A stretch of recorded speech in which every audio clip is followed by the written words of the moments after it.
Hello guys, welcome back to my channel. दोस्तों, आज हम इस वीडियो के अंदर हम बात करने वाले हैं कि बेटी की शादी के लिए हमें पैसा म्यूचुअल फंड के अंदर रखना चाहिए या फिर फिक्स्ड डिपॉजिट यानी कि एफडी के अंदर रखना चाहिए। ये वीडियो आपको काफ़ी कुछ सिखाएगा। आपको ये सिखाएगा एक्चुअली होता क्या है कि म्यूचुअल फंड के अंदर पैसा लगाने से लोग डरते हैं।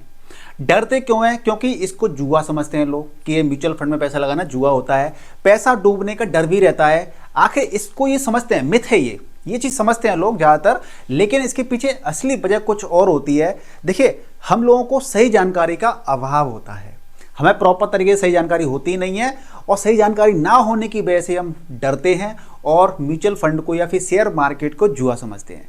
और मार्केट जैसे ही गिरता है, क्रैश करता है, जैसे कि आज भी बजट का दिन था, आज मार्केट गिरा गया 2 पॉइंट समथिंग मार्केट गिरा है। आज देखिए, मैं आपको दिखा देता हूँ, 2.33% मार्केट गिरा है। तो हम क्या करते हैं, पैनिक में आ जाते हैं और हम फिर कहते हैं कि शेयर मार्केट बेकार है, जुआ है।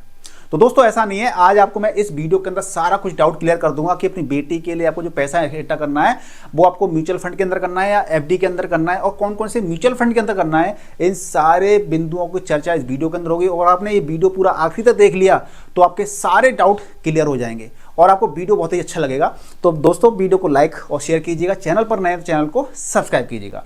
देखिए, सबसे पहले हम ये समझते हैं कि म्यूचुअल फंड सेबी के अंडर आता है, यानी कि सेबी जैसे कि जो बैंक होती है ना, जो बैंक होती हैं, बैंक्स किसके अंडर आती हैं? RBI, reserve bank of India. यानी कोई भी बैंक कुछ गड़बड़ करती है, उनको निगरानी करके कौन रखता है? आरबीआई रखती है, रिजर्व बैंक ऑफ इंडिया। इसी प्रकार से जो म्यूचुअल फंड्स कंपनी होती हैं, म्यूचुअल फंड कंपनी होती हैं, उनके ऊपर निगरानी कौन बना के रखता है? सेबी। यानी कि सेबी पूरा देखता है, रेगुलेशंस देखता है, कोई गड़बड़ तो नहीं चल रही है, और कुछ गड़बड़ होती है तो तुरंत उसको पकड़ के उसको पनिश भी करता है। तो इस प्रकार से ये क्या है, एक ऑथराइज्ड रेगुलेशन के अंदर है। ऐसा नहीं है कि कोई ऐसी चीज़ फर्जी चीज़ है कि आप पैसा लगा देंगे और कोई कंपनी लेके भाग जाएगी, तो ऐसा बिल्कुल भी नहीं है इसके अंदर, ठीक है। और फंड हाउस जो होते हैं, जो म्यूचुअल फंड कंपनीज होती हैं, एएमसी होती हैं, एसेट मैनेजमेंट कंपनी, ये अपनी मनमानी बिल्कुल भी नहीं कर सकती हैं। यानी कि इनकी मनमानी नहीं चलती है, सेबी के रूल चलते हैं, सेबी की गाइडलाइन चलती है और पैसा अलग अलग अकाउंट के अंदर रखा जाता है। अब नुकसान का जो कारण होता है वो क्या होता है? नुकसान के कारण कई सारे होते हैं। नुकसान के कारण क्या होता है? डर।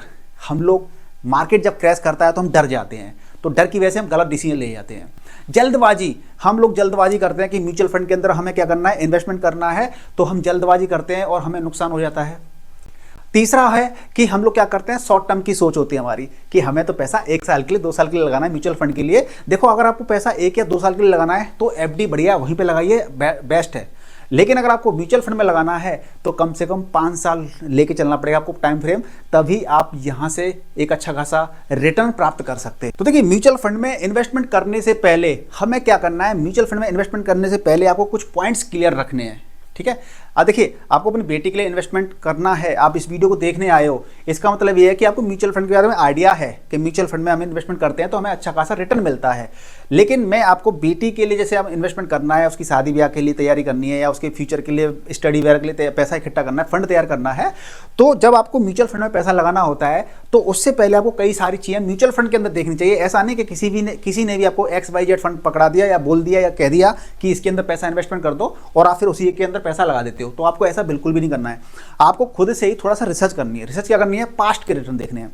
किसी म्यूचुअल फंड के अंदर जब इन्वेस्टमेंट करते हैं तो उसकी पास्ट की परफॉर्मेंस हमें देखनी चाहिए, 5 साल की, 7 साल की या फिर 10 साल की। हमें क्या देखना चाहिए? उसके रिटर्न्स देखने चाहिए कि भैया ये पिछले इतने सालों से इसकी परफॉर्मेंस कैसी है। क्योंकि अगर इसकी परफॉर्मेंस नहीं होगी सही ढंग की तो हम क्यों इन्वेस्टमेंट करेंगे?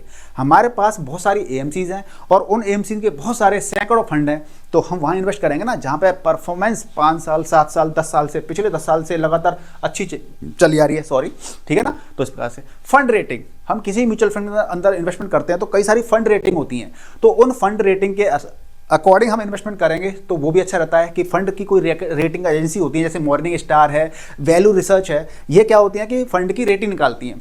तो जिसकी रेटिंग अच्छी होगी तो उससे ये क्या फ़र्क पड़ता है कि भैया जब ये ऑलरेडी जो काफ़ी अच्छी अच्छी कंपनीज होती हैं वो फंड की रेटिंग दे रही हैं, इसका मतलब ये है कि वो कहीं ना कहीं गुडविल रखती हैं, उनके अंदर कुछ ना कुछ ठीक ठाक है। अगला पॉइंट है एक्सपेंस रेशियो।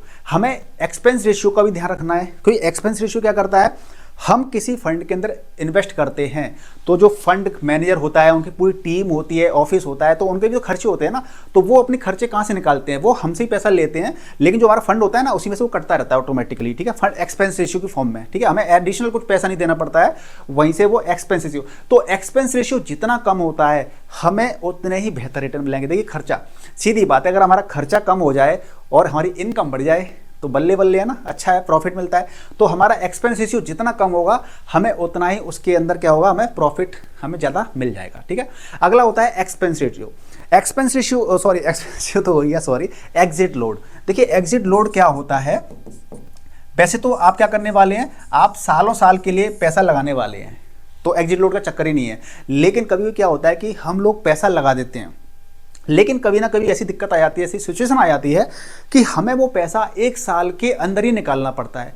अब एक साल के अंदर आप पैसा निकालोगे विद इन 1 ईयर, तो हमें क्या है, एग्जिट लोड देना पड़ता है। और एग्जिट लोड कितना होता है, लगभग आप इसका एग्जिट लोड कोई 0.025 लेता है, इतना परसेंट, कोई 0.25% लेता है, कोई 1% लेता है। तो हमें एग्जिट लोड को भी देखना है कि एग्जिट लोड कितना है। अगर आप एक साल से पहले पैसा निकालते हो तभी एग्जिट लोड लगेगा, और एक साल के बाद निकालोगे तो एग्जिट लोड नहीं लगता है। अगला पॉइंट है पोर्टफोलियो एलोकेशन। जब हम म्यूचुअल फंड के अंदर इन्वेस्टमेंट करते हैं तो हमें ये भी देखना है कि म्यूचुअल फंड का पोर्टफोलियो कैसा है, यानी कि उस म्यूचुअल फंड के अंदर किन किन कंपनी के अंदर, किन किन सेक्टर के अंदर पैसा लगा हुआ है, आपको ये भी चेक करना है। तो इससे आपको एक आइडिया आ जाता है, क्लियरिटी आ जाती है कि हमारा जो जिस म्यूचुअल फंड के अंदर पैसा लगाने वाले हैं उसका पैसा कहाँ कहाँ पे इन्वेस्टेड होगा, किस किस सेक्टर की कंपनी में पैसा इन्वेस्ट होगा। तो इससे हमारी थोड़ी क्लैरिटी आ जाएगी, तो हमारा भी ट्रस्ट बिल्डअप हो जाता है। तो अब बात आती है कि हमें एफडी करना चाहिए या फिर म्यूचुअल फंड करना चाहिए, हमें कहाँ पर बेहतर रिटर्न मिल सकते हैं। तो इसके कुछ पॉइंट्स हैं, आपको मैं बताऊंगा तो आपको आइडिया हो जाएगा कि हमें बेसिकली एफडी को चूज़ करना है या फिर हमें म्यूचुअल फंड को चूज़ करना है।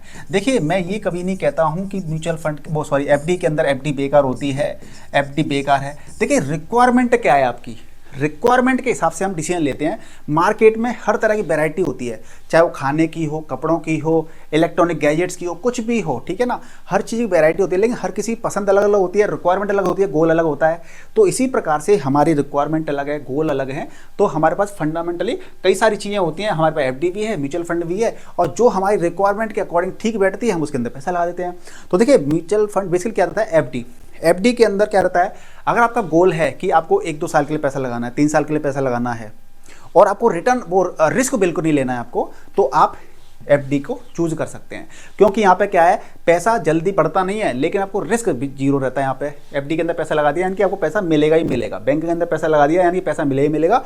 और आपका माइंडसेट जीरो रिस्क माइंडसेट है, यानी कि आप रिस्क बिल्कुल नहीं लेना चाहते हैं तो आप एफडी कर दीजिए, ठीक है। अब यहाँ पर रिटर्न कितने मिलते हैं आपको पता ही है, 6%, 6.5%, ठीक है, या फिर 8% तक आपको रिटर्न यहाँ पे मिल जाते हैं। और इन्फ्लेशन कितनी होती है हमारी, महंगाई दर की बात कर लेते हैं तो 4 पॉइंट से कुछ से लेकर के आपकी 6% तक के बीच में रहती है। यानी कि पैसा इस रफ्तार से बढ़ रहा है और इस रफ्तार से कम हो रहा है, ये परसेंटेज में, ठीक है ना, ठीक है। मान लीजिए अगर आपको 7% की आपको इंटरेस्ट मिल रही है और 4% की आपकी क्या है महंगाई दर है, तो आपको 3% का आपका पैसा ग्रो कर रहा है, क्योंकि पैसे की वैल्यू भी तो कम हो रही है समय के साथ में। म्यूचुअल फंड में क्या रहता है कि आपका गोल मिनिमम 3 साल या 5 साल का है, यानी कि आप इतने समय के लिए इन्वेस्टेड रह सकते हैं, तो आप म्यूचुअल फंड का पहला पॉइंट हो गया। दूसरा पॉइंट है कि आप रिस्क ले सकते हैं। यहाँ पे जीरो रिस्क वाली टेंडेंसी नहीं है, जीरो रिस्क वाले तो ये वाला है, आप थोड़ा रिस्क ले सकते हैं। क्योंकि म्यूचुअल फंड में जब पैसा लगाते हैं तो ये पैसा फंड मैनेजर, उस कंपनी एएमसी का फंड मैनेजर पैसे को शेयर मार्केट में लगाता है, और जब शेयर मार्केट में कोई चीज़ आ जाती है तो वहाँ पर रिस्क आ जाता है। तो अगर आपका रिस्क लेने की क्षमता है तो रिस्क लाएंगे तो आपको रिटर्न भी अच्छे मिलेंगे। तो म्यूचुअल फंड की यहाँ पर बात कर लेते हैं, तो आपको लगभग 12% के तो एनुअली रिटर्न आपको बड़े आराम से मिल जाते हैं। सीजीआर रिटर्न, सीजीआर बोले तो जो चक्रवृद्धि ब्याज होती है ना, वो वाले रिटर्न मिल जाते हैं आपको 12%, और इवन आपको 14-15% तक के भी रिटर्न बड़े आसानी से मिल जाते हैं लॉन्ग टर्म के अंदर। तो बेसिकली आप इतना मान के चलिए भैया हमें इतना मिल जाए, और इससे ऊपर जितना भी मिलेगा वेल एंड गुड है। तो आपका 12% का रिटर्न मिल रहा है मान लीजिए, और 4% की इन्फ्लेशन दर चल रही है, तो कितना आपको रिटर्न मिल रहा है, 8 होती है, कितना हो गया, 6, 7, 8% का रेट से आपका पैसा बढ़ रहा है, और यहाँ पे आपका करीब 3% से बढ़ रहा था। ये फिक्स 3% से ही बढ़ेगा, फिक्स 8% ही बढ़ेगा, जरूरी नहीं है, ये फिगर्स कम ज़्यादा हो सकते हैं, ठीक है, जितना रिटर्न मिलेगा उसके हिसाब से और जो महंगाई दर हुई उसके हिसाब से। ये कोई 8% या 3% ये फिक्स नहीं है, ठीक है, ये कम ज़्यादा हो सकते हैं। तो इस प्रकार से इन्फ्लेशन को भी बीट करता है और वेल्थ क्रिएट होती है म्यूचुअल फंड से, चक्रवृद्धि ब्याज मिलती है, ब्याज के ऊपर ब्याज मिलती है। तो इस प्रकार से हमें क्या होता है, फायदा इसके अंदर मिलता है, कंपाउंडिंग का फायदा मिलता है। आप शॉर्ट टर्म के लिए डाल सकते हैं, लेकिन शॉर्ट टर्म में क्या रहता है, यहाँ पर रिस्क रहता है। शॉर्ट टर्म में क्या रहता है, रिस्क रहता है। जैसे कि मैं आपको एग्जांपल लेके बताऊं, सपोज दैट आपने अगर पैसा यहाँ लगा दिया होता, सपोज यहाँ पर, फिर मार्केट नीचे गिर गया 1 साल के अंदर ही, तो ये इस तरह से ये दिक्कत थोड़ी सी आ जाती है। तो हमें क्या करना है, मार्केट में एक लॉन्ग टर्म तक बने रहना है। तो लॉन्ग टर्म तक बने रहेंगे तो हमें क्या मिलेगा, फायदा मिलेगा। अब जैसा कि मैंने बताया कि ये वीडियो किस लिए, बिटिया की शादी के लिए या उसकी पढ़ाई के लिए मान लीजिए, ठीक है। तो हमें SIP करनी है फिर लमसम करना है, इस चीज़ को समझ लेते हैं। SIP करना है हमें या हमें लमसम करना है, ये चीज़ समझना बहुत ज़रूरी हो जाता है हमारे लिए, ठीक है। तो दोनों का कॉन्सेप्ट समझ लेते हैं पहले। SIP तो क्या होता है आपका, सिस्टमैटिक इन्वेस्टमेंट प्लान, यानी सिस्टमैटिक तरीके से आप क्या करते हैं, पैसे का इन्वेस्टमेंट करते हैं। तो सिस्टमैटिक तरीके से पैसा इन्वेस्टमेंट करते हैं तो इसके अंदर फ्रीक्वेंसी होती है। जैसे कि आपको पैसा हर वीक इन्वेस्ट करना है, हर महीने करना है, क्वार्टरली करना है, फिर या फिर ईयरली करना है। तो मोस्टली क्या करते हैं लोग, नौकरी पेशा वाले लोग होते हैं तो ज़्यादातर मंथली प्रेफर करते हैं। तो सपोज दैट मैंने क्या सेट कर दिया कि 3000 रुपये हर महीना मंथली मैं क्या करूँगा, SIP सेट करूँगा। SIP सेट करूँगा 3000 रुपये हर महीना, और मेरी सैलरी मान लीजिए 5 तारीख को आ जाती है। आप जो चाहते हैं वो डेट सेट कर सकते हैं। 5 को आ जाती है तो मैं 8 तारीख को क्या करूँगा, 8th एवरी मंथ है मैं सेट कर दूंगा SIP। तो 3000 रुपये मेरा हर महीना ऑटोमेटिकली बैंक से कटेगा और वो मेरा म्यूचुअल फंड के अंदर इन्वेस्ट होता जाएगा, हर महीना इन्वेस्टमेंट होगा, ठीक है। अच्छा, दोनों में से फायदा कहाँ रहता है ये भी मैं आपको भी बताऊंगा, ठीक है।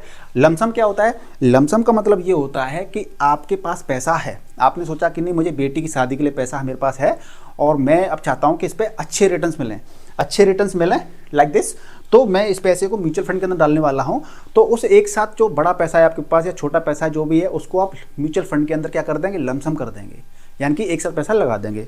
तो कई सारे लोगों की क्वेरी ये आती है कि मैंने लमसम कर दिया, मान लीजिए 10,000, 20,000, 1 लाख, 5 लाख, तो क्या मैं अगले महीने भी लमसम कर सकता हूँ, क्या करना ही पड़ेगा? देखिए, लमसम करना टोटली डिपेंड करता है आपके ऊपर कि आपको हर महीने लमसम करना है या आपको इसी महीने लमसम करना है, अगले 3 महीने लमसम नहीं करना है। यानी कि जब आपके पास पैसा आ जाए तब आप लमसम कर सकते हैं, चाहे वो आज पैसा हो, चाहे 5 महीने बाद फिर पैसा आ जाए तब कर दीजिएगा, यानी टोटली आपके पास फ्रीडम होती है, ठीक है।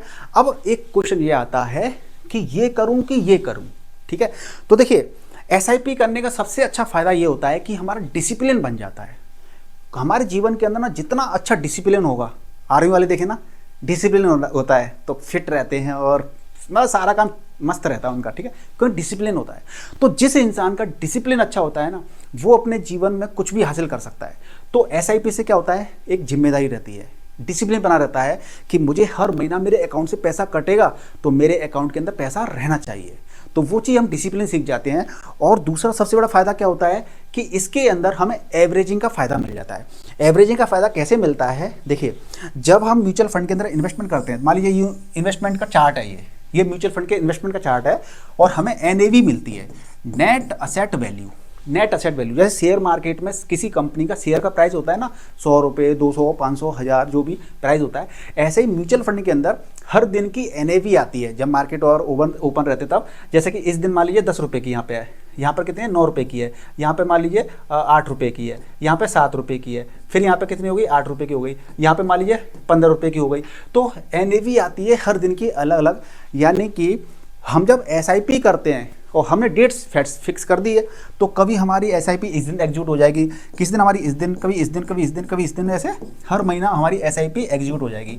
यानी कि हम अपनी यूनिट हमें अलग अलग दिन हम बाई कर रहे हैं, तो इसका हमें एवरेजिंग का फ़ायदा मिल जाता है, ठीक है जी, एवरेजिंग का फ़ायदा मिल जाता है। लेकिन जब हम लमसम करते हैं तो मान लीजिए लमसम में क्या है, ये चार्ट है, आपने मान लीजिए लमसम कर रहे हैं, आप किस दिन पैसा मार्केट में लगा रहे हैं म्यूचुअल फंड के अंदर, उस दिन मार्केट में NAV का प्राइस काफ़ी सस्ता चल रहा है, बाकी दिन के मुकाबले अच्छा चल रहा है, तो आपने यहाँ पे इन्वेस्टमेंट कर दिया और फिर मार्केट यहाँ से यहाँ पहुँच गया तो आपको फ़ायदा लगेगा, क्योंकि आपने 10 रुपये में बाई किया था मान लीजिए, तो यहाँ पर 15 रुपये हो गए, तो आप कहेंगे यार मेरे को प्रॉफिट हो गया।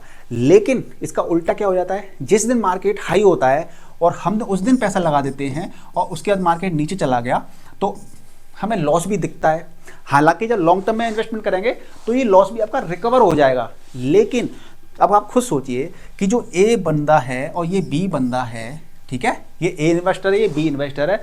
अब जो जितना सस्ता खरीदेगा, मान लीजिए इसने सस्ता खरीदा है और इसने महंगा खरीदा है, और दोनों ने ही 10 साल के बाद में पैसे को निकाल लेना है, तो किसको ज़्यादा रिटर्न मिलेगा?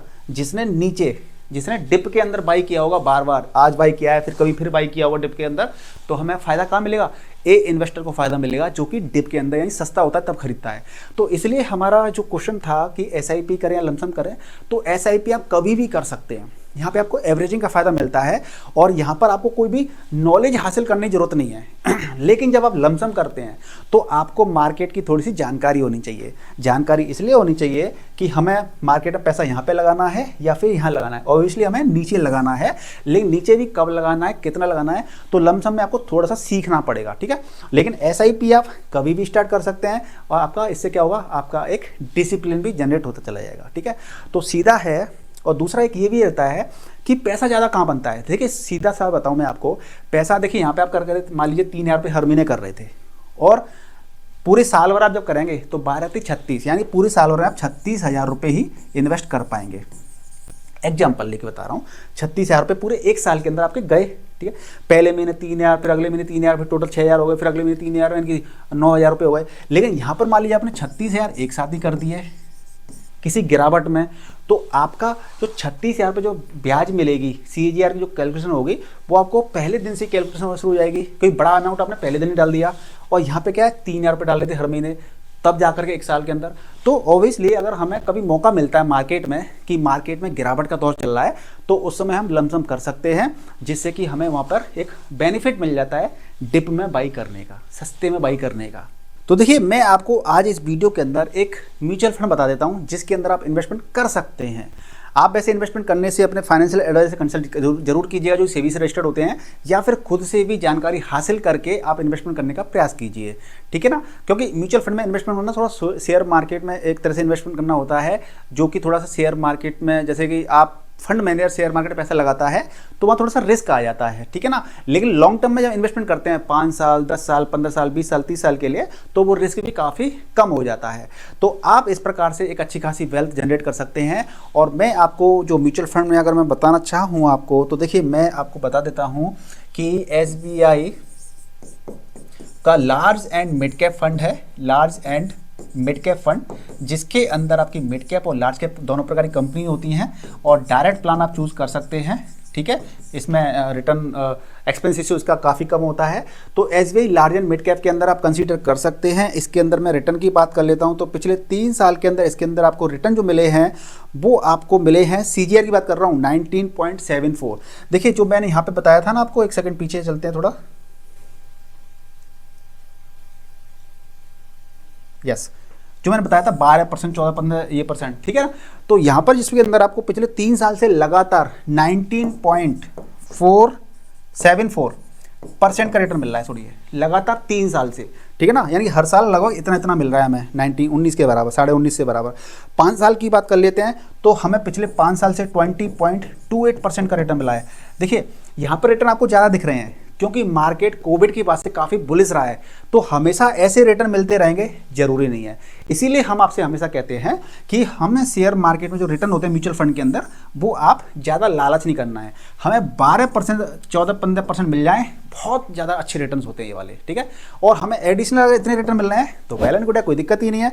तो इस प्रकार से अगर मैक्स यानी पिछले 10 साल की बात करेंगे, 10 साल के अंदर भी इसने 17.06% का रिटर्न दिया है। देखिए तो हमें एडिशनल अलग से रिटर्न मिल रहे हैं ना, तो अच्छा है, कोई दिक्कत नहीं है। लेकिन हमें इतना मिल जाए, हमें उम्मीद इतने की रखनी चाहिए, कहते हैं एक्सपेक्टेशंस हमें ज़्यादा नहीं रखनी है। जितनी ज़्यादा रखोगे आप ट्रैप में फंसोगे, उतना ही लालच करोगे, मार्केट में नुकसान उठाओगे, ठीक है। तो ये आपका ये हो गया। अगले जो पॉइंट की बात करने वाले हैं कि इसका असेट साइज कितना है। देखिए असेट साइज का मतलब ये होता है कि इसके अंदर मार्केट में आप और हमने बहुत सारे लोगों ने इसके अंदर कितना सारा पैसा लगा रखा है, तो उसकी बात कर लेते हैं, जिसको हम कहते हैं AUM यानी कि असेट अंडर मैनेजमेंट, जो कि 37,443 CR 37,443 CR करोड़ का फंड साइज है। यानी कि आप और हम जैसे बहुत सारे लोगों ने इतना पैसा इसके अंदर इन्वेस्टमेंट किया है कि इस सिर्फ एक ही फंड का इतना AUM है। सेट अंडर मैनेजमेंट, ठीक है। और इसके अंदर मैं रिटर्न की आपको बताई दी है। मिनिमम एसआईपी इसके अंदर 100 रुपये से कर सकते हैं। मिनिमम एसआईपी 100 रुपये से हर महीना स्टार्ट कर सकते हैं। और जो लमसम अमाउंट है, एक साथ पैसा लगाना है आपको, तो वो 5000 से कम का नहीं हो पाएगा, यानी 5000 से ज़्यादा ही आपका पास पैसा होना चाहिए, तभी वो उसके अंदर इन्वेस्ट होगा, ठीक है ना। तो दोस्तों इस प्रकार से हम म्यूचुअल फंड के अंदर इन्वेस्टमेंट करके अपनी एक वेल्थ बना सकते हैं एक लॉन्ग टर्म के अंदर। और हमारे जो भी ड्रीम होते हैं, जो भी सपने होते हैं, जो भी हमारे गोल होते हैं, हम उनको हासिल कर सकते हैं। लेकिन हमें करना क्या होगा कि हमें अपने इन्वेस्टमेंट को जारी रखना पड़ेगा, लगातार इन्वेस्टमेंट करना पड़ेगा। ऐसा नहीं, बहुत सारे लोग क्या करते हैं कि अपना इन्वेस्टमेंट स्टार्ट करते हैं, लेकिन 6 महीने के बाद, 1 साल के बाद, 2 साल के बाद, 5 साल के बाद अपनी एसआईपी को बंद कर देते हैं, या जो भी पैसा होता है उसको निकाल लेते हैं। अगर ऐसा करोगे तो आप एक वेल्थ नहीं बना पाओगे लॉन्ग टर्म के अंदर।